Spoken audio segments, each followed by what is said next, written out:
Hey guys, welcome back to the Guilty as Charged podcast. Happy to be joined again by Fernando Ramirez. It's been a minute, but Fernando, thanks for joining me. How you doing today?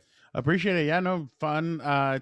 It's about to be that time where we have that break in between mini camp and training camp. So I'm a little excited. I think it's funny because talking to some of the Chargers PR people, they're like, "Oh yeah, the coaches have their cars ready to go, bags packed, and they're ready to get out of here." And I'm kind of the same way. Like, got to go Tuesday and Wednesday, but I'm like, okay, bags are packed. Let's see where are we gonna go next. So it's definitely one of those where it's like school's almost over and you're Yeah. excited for summer break. But yeah, no, it's definitely a lot of fun. Thank you for having me on.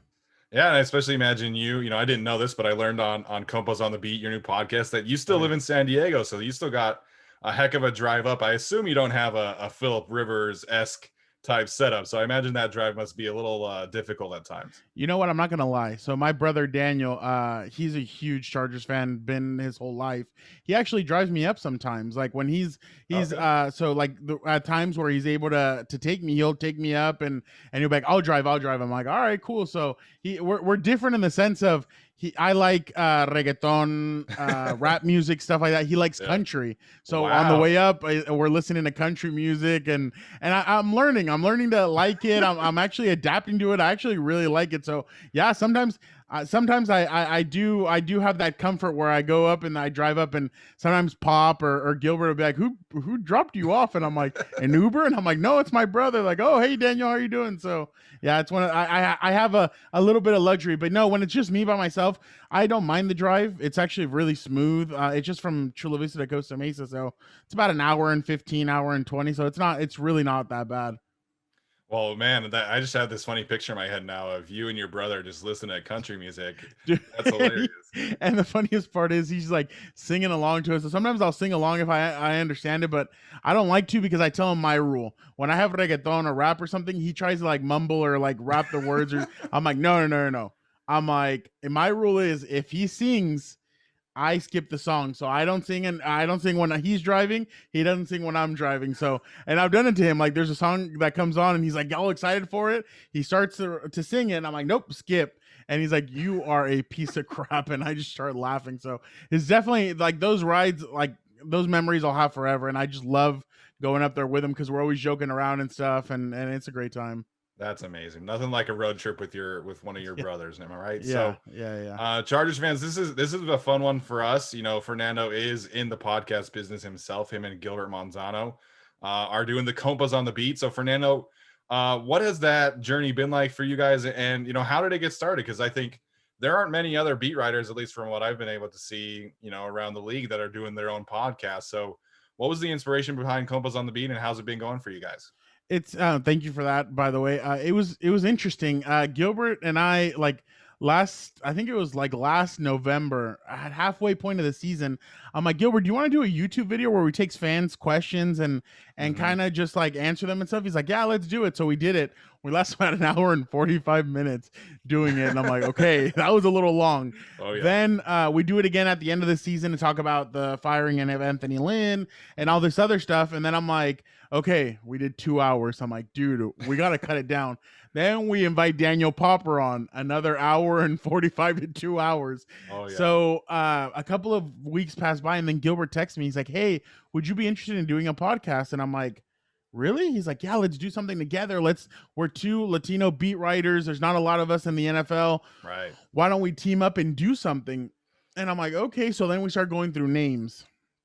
That was a super long process because he's like, let's just get started. I'm like, no, I don't think we can start a podcast without a name. Okay, so we start going through trial and error stuff. Then we land on, I think I landed on the beat and he said compas. So like, or something to that extent. And like, we mash it up together and we're like, bro, like, let's do this. So it's been slowly growing. We're having a lot of fun with it. On the podcast that drops on Tuesday, we review A Quiet Place 2. Gilbert Okay. had not seen. He just barely watched A Quiet Place 1, and then he's watched number 2. So we talk a little bit about that. We like having fun with it, and that's the thing is that I feel like not a lot of fans know our personalities. I feel like our personalities aren't really like shown out there because we're not on TV, we're not on anything like Yeah. that. So we decided to do this, and people know that I'm the loud one. I'm the one that gets excited. Gilbert's the more quiet one that tries to reel me back in. So it's one of those things where we really have had a lot of fun with it, and it just helps us touch other sports. We don't have to just stick to football. We do wrestling. We do UFC. We talked about UFC, boxing. We do all kinds of stuff. So honestly, it's been a lot of fun getting to do something like that with, especially with somebody like Gilbert, who, like I said, we're the yin to the yang. So it's been a lot of fun. And all the what's up, bros, man. I can't get enough of that. Dude, today I got him with a good one today, and he was just like his eyes were like, it's just hilarious. I told him, I'm like, bro, I gotta do something where I create a TikTok with all the what's up bros we've done with my what's up bros, and then his reaction just to get a rise out of him. But it's honestly been a lot of fun. Like I never known that doing a podcast was this much fun. I jumped on with you guys, I jumped on with on other podcasts and stuff, but I never knew how much fun this was. So it's honestly been a great journey, and I'm excited to have my tag team partner, as I call him, the Eddie Guerrero to my Rey Mysterio kind of thing. No, actually, I would be Eddie Guerrero because I'm the flashy one, and he's Rey Mysterio, who's a little bit more of the quiet guy. So there you go. I love it. So Chargers fans, make sure and check Compas on the Beat out. Dropping every Tuesday. Big fan of it. We're gonna talk about some Chargers football, but first and foremost, I'm a big foodie. I love to eat. And I gotta know, Fernando, what was that day when you guys got to go try out all the food at SoFi Stadium? What's the lowdown on the food? Because I was a little disappointed by the pictures. I'm not gonna lie.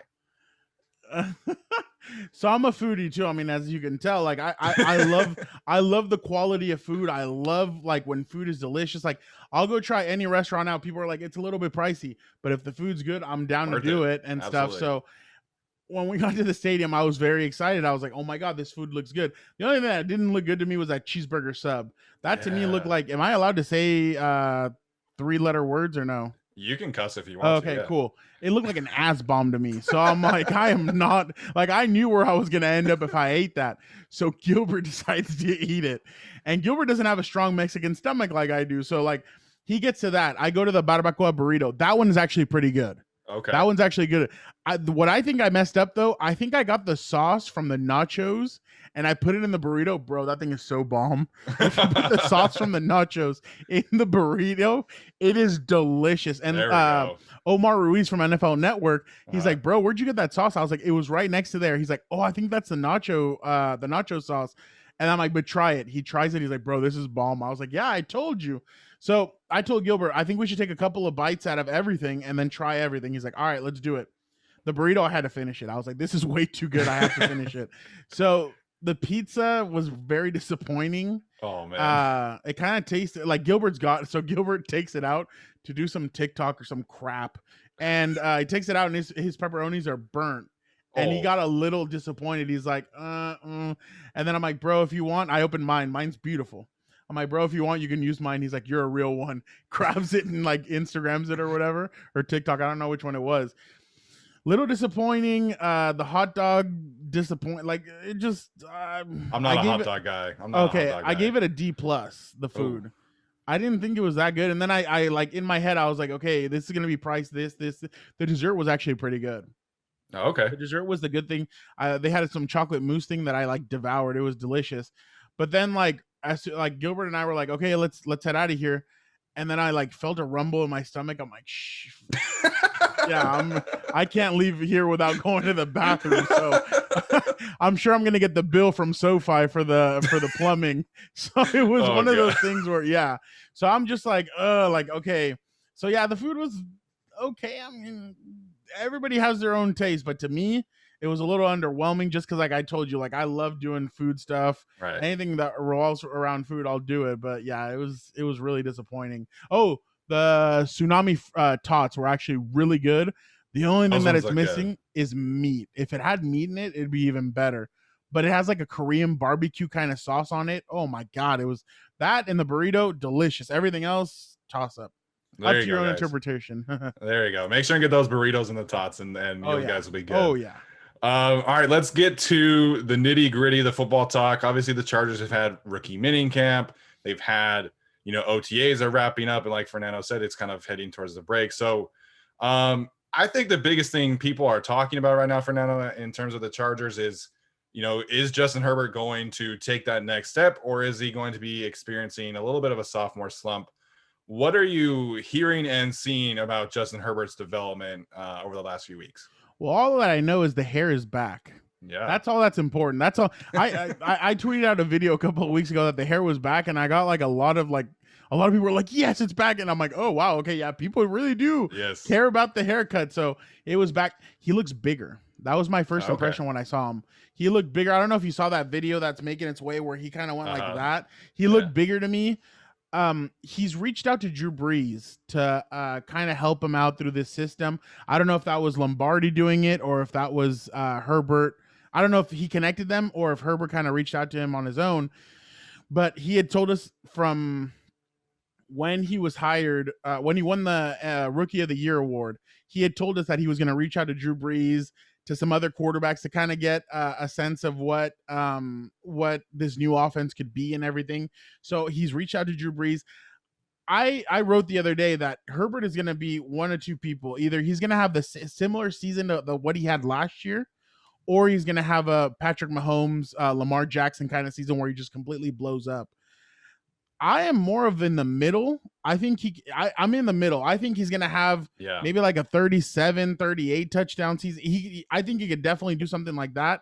I wouldn't be surprised if he had either, just because it's another new offense. He's going to have to find the wrinkles of it. But I just really think that this Chargers team is positioned in a better way than they were a year ago because of the offensive line. Herbert got sacked around 32 times last year, and I remember he was under duress. A lot of those times, like the Tampa Bay game, he drops back, he holds the ball, holds it, finds Tyron Johnson, passes it when he's ready, and takes the big hit. I don't think that's going to happen as much this year. I feel like Herbert, and you know what? If he would have held on to that ball, he would have had a lot more. He would have been sacked a lot more times. Right. So I definitely think Herbert's going to improve a lot better in that area this year. I want to see how he does in the pocket, because I know last year they would have him do 8-10 step drops.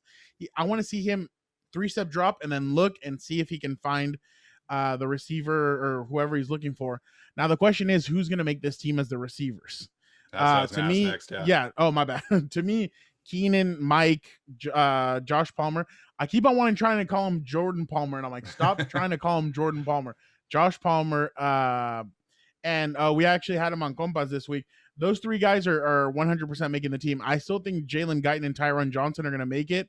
Now the question is going to be Joe Reed and KJ Hill, in my opinion. Well, obviously, you still have to say Jalen Guyton needs to do something. So does Tyron Johnson. But I think those guys are a little bit of the locks in a sense. And then the other two guys are going to be the top. Like the last four guys are going to be toss-ups. So that's going to be very interesting to see kind of the way they handle it. But I really do think this offense is going to help Justin. I think this offense is for Justin. They're taking little things. Like I said recently, they're taking away something from San Francisco, which to me is going to be the running back. They're going to be throwing in running backs left and right. I think they're going to do a lot of different things with these running backs. They're going to take some stuff out of Green Bay, some stuff from New Orleans, and some of the stuff that they liked to do last year, what Justin liked to do. So I think this offense, and like Keenan Allen said, and Mike Williams, this is going to let us fly. It's going to give us more freedom. I really do think that that's what's going to happen. And Mike Williams being in that X role, in that Mike Thomas role, I really think is going to help benefit him, especially because it seemed like last year towards the end of the season, Mike and Justin were starting to develop that chemistry, which I think is going to help them out in the long run. Well, and to his credit, right? Like we haven't really seen him have the opportunity to do other things besides the go routes. Like I think it was Next Gen Stats pointed out that he was, second or third in the league in percentage of his routes being go routes. So I'm excited to see how his expanded role pans out as well. Do you think they're going to carry all four running backs, or do you think that Joshua Kelly or Justin Jackson are maybe in danger of being cut? I think they're going to like Joshua Kelly. I think Joshua Kelly just needed a confidence booster, and maybe this is it. This is a new opportunity for him. I really did think that we saw a lot of positive from him at the beginning of the season last year. Those first two games, it seemed like him and Austin Eckler were having a good combo between them. Right. They were going, each of them was getting a small, or like him and Eckler were becoming a good tandem.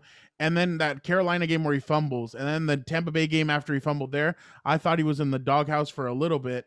And then he had that, was it against Jacksonville where the guy swim moves him and he blocks the punt? That might have been the Jackson. Yeah. So I just think things worked against him last year, and now I feel like he has a new opportunity.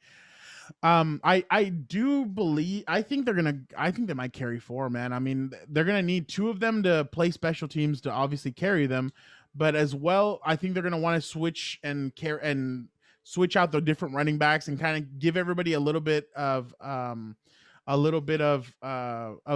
carries and plays and stuff. But the thing is, can Justin Jackson stay healthy? Right. Ever since his rookie year, I mean, his rookie year he showed out that at the end of that season. But then since then, it's been hard for him to stay on the field. That's going to be really the question when it comes to him. And then Joshua Kelly, obviously, can you rebound from that terrible first year? Can you put that in the back of your head and come out and help? Against Buffalo last year, he had that 50-yard carry, and then he finished it with a touchdown.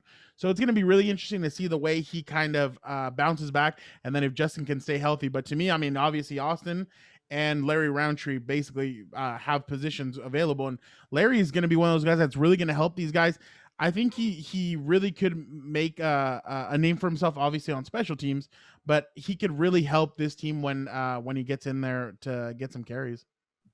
Yeah, that's absolutely a good call. I know I like Roundtree a little bit more than some of the other people on Chargers Twitter do, but that's perfectly okay with me.